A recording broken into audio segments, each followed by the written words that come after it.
Hello friends, Radhe Krishna. Welcome to Shyam Deewani ji. तो दोस्तों, आज की इस वीडियो में मैं आप लोगों को कार्तिक मास के महत्तम का 11वां अध्याय सुनाने वाली हूँ। तो जिन लोगों ने चैनल को सब्सक्राइब नहीं किया, प्लीज़ सब्सक्राइब कर लें, बेल आइकन को ज़रूर टैप कर दें। तो चलिए स्टार्ट करते हैं, ध्यानपूर्वक सुनिएगा। जिसको जप कर जीव हो भव से अगर से पार, 11वें अध्याय का कमल करे विस्तार। एक बार सागर पुत्र जलंधर अपनी पत्नी वृंदा सहित असुरों से सम्मानित हुआ सभा में बैठा। तभी गुरु शुक्राचार्य का वहां आगमन हुआ। उनके तेज से सभी दिशाएं प्रकाशित हो गई। गुरु शुक्राचार्य को आता देखकर सागर पुत्र जलंधर ने असुरों सहित उठकर बड़े आदर से उन्हें प्रणाम किया। गुरु शुक्राचार्य ने उन सबको आशीर्वाद दिया और फिर जलंधर ने उन्हें एक दिव्य आसन पर बैठाकर स्वयं भी आसन ग्रहण किया। फिर सागर पुत्र जलंधर ने उनसे विनम्रता पूर्वक पूछा, हे गुरुजी, आप हमें ये बताने की कृपा करें कि राहु का सिर किसने काटा था। इस पर दैत्य गुरु शुक्राचार्य ने विरोचन पुत्र हिरण्यकश्यपु और उसके धर्मात्मा पौत्र का परिचय देकर देवताओं और असुरों द्वारा समुद्र मंथन की कथा संक्षेप में सुनाते हुए बताया कि जब समुद्र से अमृत निकला तो उस समय देव रूप बनाकर राहु भी पीने बैठ गया। तो इस पर इंद्र के पक्षपाती भगवान विष्णु ने राहु का सिर काट डाला। अपने गुरु के मुख से इस प्रकार की वचन सुनकर जलंधर के क्रोध की सीमा न रही।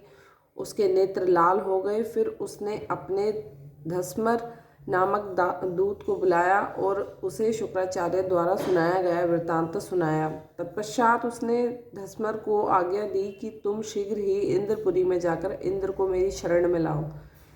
धस्मर जलंधर का बहुत आज्ञाकारी एवं निपुण दूत था। वो जल्द ही इंद्र की सुधर्मा नामक सभा में जा पहुंचा और जलंधर के शब्दों में इंद्र से बोला, हे देवता धाम, तुमने समुद्र का मंथन क्यों किया और मेरे पिता के समस्त रत्नों को क्यों ले लिया? ऐसा करके तुमने अच्छा नहीं किया। यदि तू अपना भला चाहता है तो उन सब रत्नों एवं देवताओं सहित मेरी शरण में आ जा, अन्यथा मैं तेरे राज्य का ध्वंस कर दूंगा। इसमें कुछ भी मिथ्या नहीं है।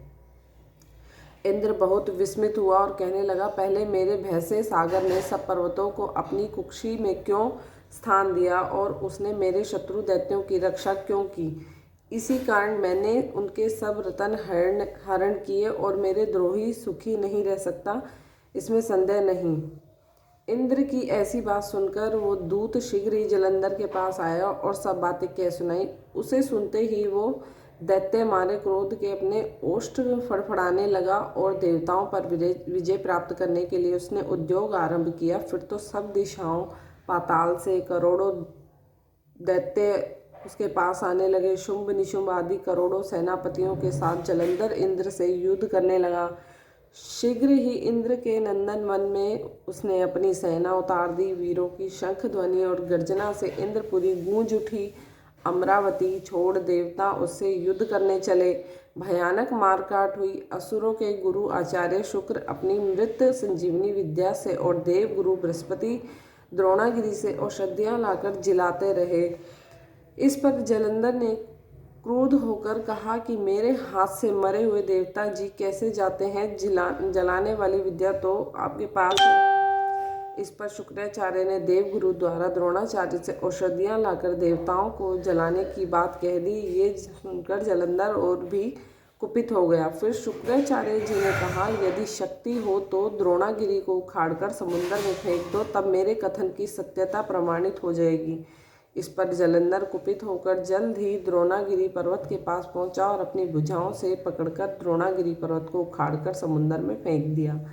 ये तो भगवान शंकर का तेज था, इसमें जलंधर की कोई विचित्रता नहीं थी। तत्पश्चात ये सागर पुत्र युद्ध भूमि में आकर बड़े तीव्र गति से देवताओं का संहार करने लगा। जब द्रोणाचार्य जी औषधियां लेने गए तो द्रोणाचल को उखड़ा हुआ शून्य पाया। वह भयभीत हो देवताओं के पास आए और कहा कि युद्ध बंद कर दो, जलंधर को अब नहीं जीत सकोगे।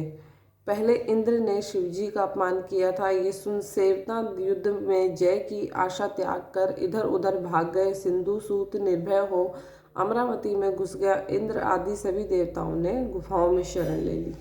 तो दोस्तों, ये था कार्तिक मास के महत्तम का 11वां अध्याय मैंने आप लोगों को सुनाया। मैं आशा करती हूँ आपने ध्यानपूर्वक सुना भी होगा।